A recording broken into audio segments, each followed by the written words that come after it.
of the Battleship New Jersey, the longest Navy battleship ever constructed. Welcome to the Lehocky Eagles postgame show. And shoo, we're out of breath here. You got to be kidding me. What a wild win. The Philadelphia Eagles survived the unexpectedly spunky Washington Commanders in overtime on a 54-yard field goal by Jake Elliott. They win it 34-31. Hello, I'm Mike Missinelli with my cohorts, Derek Gunn and Seth Joyner. And guys, I don't know about you, but this was a wild finish that I did not expect. And it comes down to some really interesting plays at the end where the Eagles thought they had won the game on a bomb to A.J. Brown to have the Commanders come back and tie it with 5 seconds left in the game.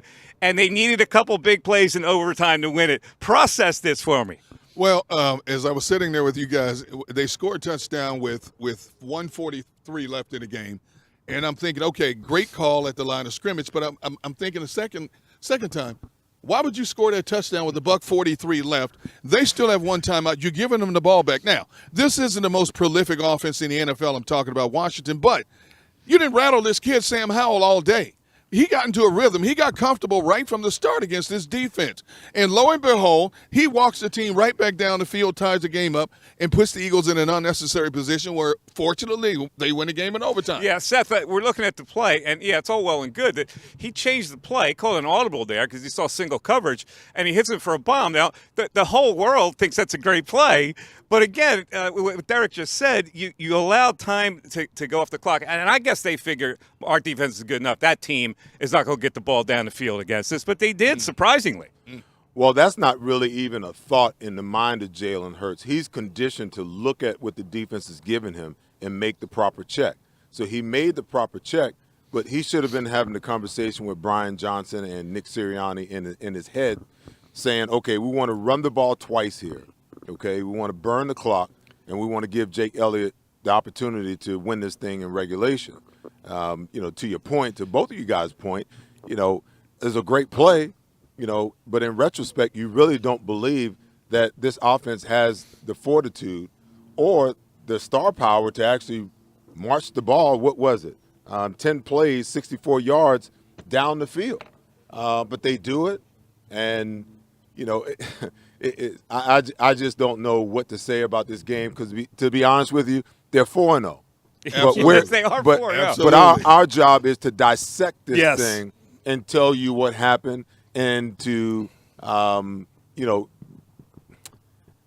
I can't even find the word right now. What I just watched was so shocking. There's so many twists to this game because let's start with the A.J. Brown touchdown.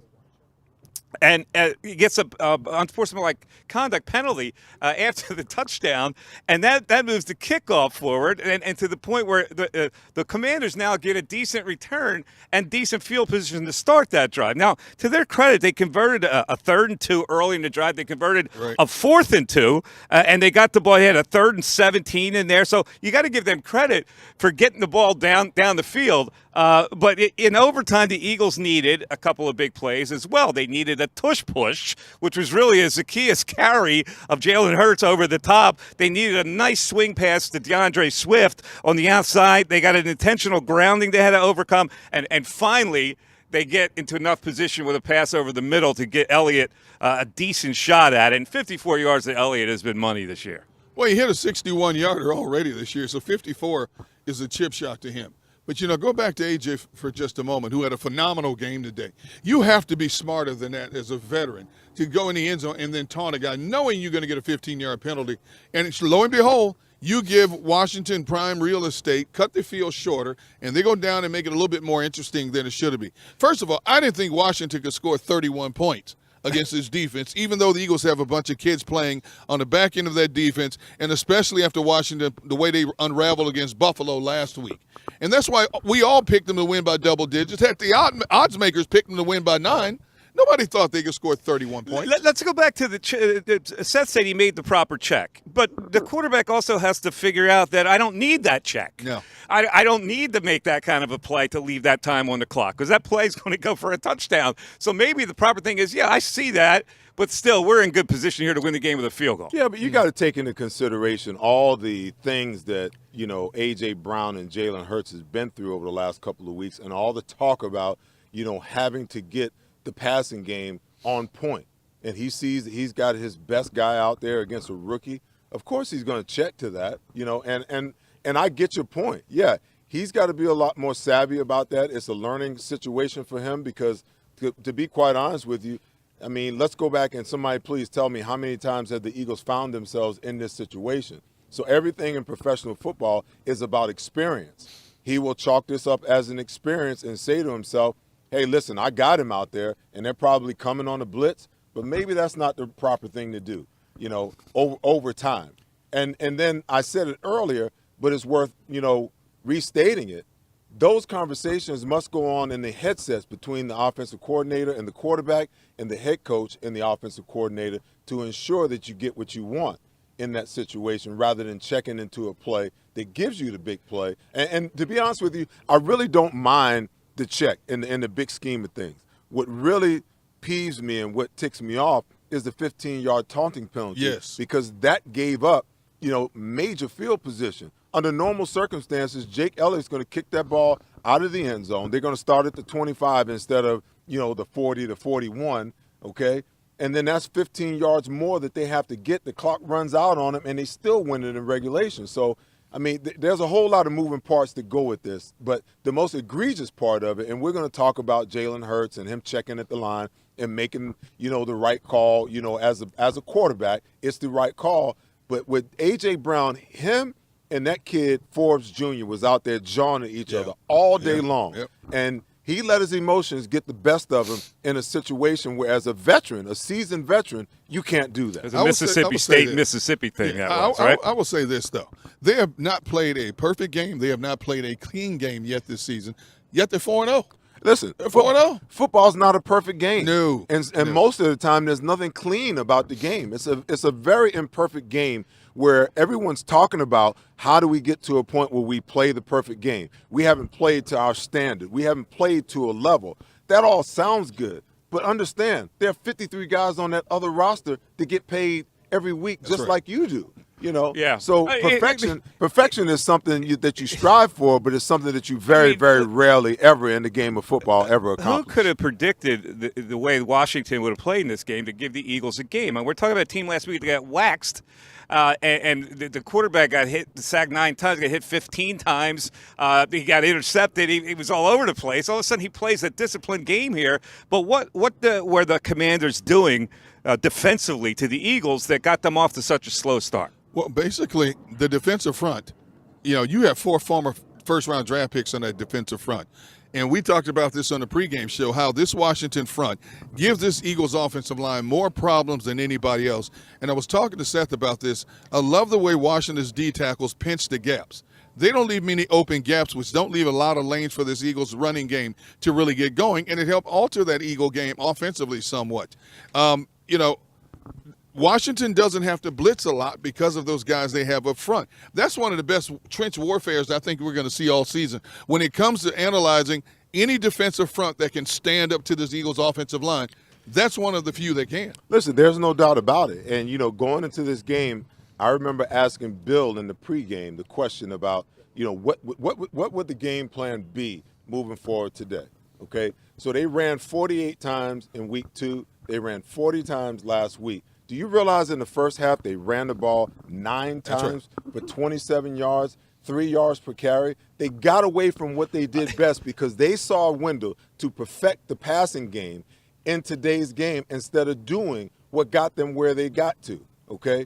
The first series of the game, Washington marched 14 plays, 75 yards down the field. The Eagles come back with a 12-play, 75-yard series of their own, culminated by a 5-yard DeAndre Swift run play. But guess what? They ran the ball that first series. From that point on, the rest of the first half, they were extremely, extremely pass-heavy. And that is what got them in trouble. They were 2 for 5 on third downs in the entire first half. And they can't operate like that after being a team that ranked 5th in third down conversions at 46%. through the first 3 weeks. Yeah, some things I don't understand the way they game plan, but in any event, Jalen Hurts with a monster game here, 25 for 37, 319, and a rating of 112.9. He really started to cook in the third quarter. They got things really kind of ironed out in the third quarter, where the first score they get is an Elliott field goal, but then they hit the long ball to AJ on a beautiful play, and he weaved about 25 yards for the touchdown. They go for two, so now they're up 21-17. And you think, okay, it's pretty much they're going to take command of this game, and they score again, but they were limited to a field goal there because on a 3rd and 11. They run a toss to Kenneth Gainwell, which I didn't really understand, and they had to settle for that field goal. That kept Washington within striking distance at 24-17. What was that call? A safe call, just to make sure nothing obscure would happen, just to make sure that they got something out of that particular drive. But then they throw the touchdown pass with 143 left. I get it. I know. There you go. I get it. The play calling was so off kilter in this game. It was driving me nuts, and I'm like, what are they doing over there? What did they discuss in timeout? I really don't know. Well, we talked about it. I mean, in that third and 11, I'm like, okay, throw a little short pass, get half of it back, get to manageable. If you get to a manageable situation, if he breaks the tackle and he gets the first down, great. But at least throw the ball, on that situation and try to get half of it and then go on the 4th down with maybe a 4th and short where you can convert it. But, there was a lot of questionable things that went on in this football game. Listen, the penalties, the Eagles had double-digit penalties, and they had penalties and points of the game that were very, very critical. Penalties that kept drives alive that allowed Washington to score touchdowns after they had these penalties. I mean, they've got to get that kind of stuff cleaned up. And D-Gun was asking me, he's like, man, how does he hold in that situation? Let me tell you something about penalties, especially defensive penalties, holdings, pass interference, and things like that. Guys get penalties when they're out of position and they know that they're beat. So they've got to pull, they've got to tug to try to get back in position. And that's where technique comes in. And their technique just is rusty. I mean, a lot of stuff that I saw today. 2nd and 9, you're coming with a full-on blitz, and Darius Slay's playing 10 yards off the ball. Against Terry McLaurin, you're going to give him a slant of 10 yards? Yeah, that was early. To the side. Where they scored 3 times in their first 4 possessions, Washington. But you saw it throughout the day. My goodness, if you're going to play man coverage and you're going to bring pressure, you got to get up and challenge guys at the line of scrimmage and make the quarterback make perfect throws. I could have stood back there and completed that pass. You're talking about the penalties, and, of course, the one monster penalty happened in the 4th quarter. We already said it's 24 to 17 at this point. They got the Commanders on a 3rd and 4, and Hal scrambles. He ran around Sweat on the play, but then the roughing, the pass or penalty, whatever they called that, the unsportsmanlike conduct, Edmonds brings the ball into Eagles territory. Then they stopped a 3rd and 1 on Logan Thomas trying to sneak it, but then they give up the 3rd and 6 after a 5-yard penalty when Hal hit Samuel. So Washington made some big plays in this game. I got to give them credit. They made plays, but the Eagles gave them opportunities. They gave them life with the penalties that they had. And you know what? The penalty on Edmonds, I'm not upset with him at all. Because if he doesn't hit the quarterback in that situation, he's going to extend the ball over the line. He's going to get the first down. You got to play it like that. And the refs have got to see it and understand it in that way and not throw that flag because it was borderline. I don't know. I tell you what. I disagree with that. That's borderline. Because he was headed right out of bounds on that play. He had no thoughts of sticking that ball out. You got to be smart. You can't hit the quarterback in this league. It's where the ball ends up. You cannot hit the quarterback in this league. Okay, if he doesn't hit the quarterback's just going to take the ball and stick it over the line. It's going to be a first down anyway. You have to play that game that way. If I'm the head coach or I'm the defensive coordinator, I don't fault him at all for that. You've got to play the game that way. Washington came in with the perfect game plan after the way they played against Buffalo, and I said it on the pregame show, and I was joking with Seth when I said I wish the Eagles had played Washington last week instead of this week because everything they did wrong, Eric Bieniemy had an entire week to settle down that offense and to go back in the drawing board. And sure enough, what happens? This kid, Sam Howell, comes in here right out of the gate. They're methodical, ball control offense.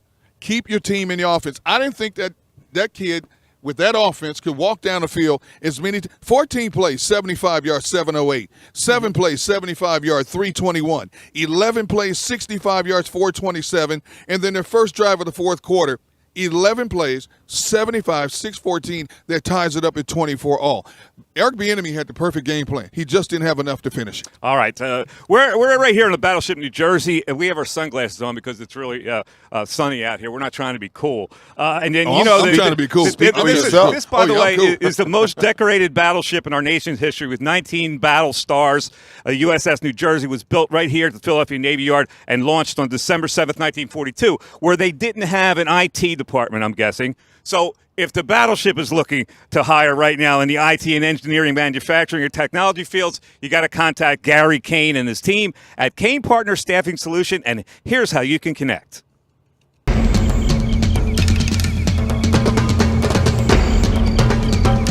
Staffing is not easy, but that's what we do every day, all day. The key to our success is storytelling, asking the right questions to find the right people. I'm Gary Kane, president of Kane Partners. We want to be your staffing partner.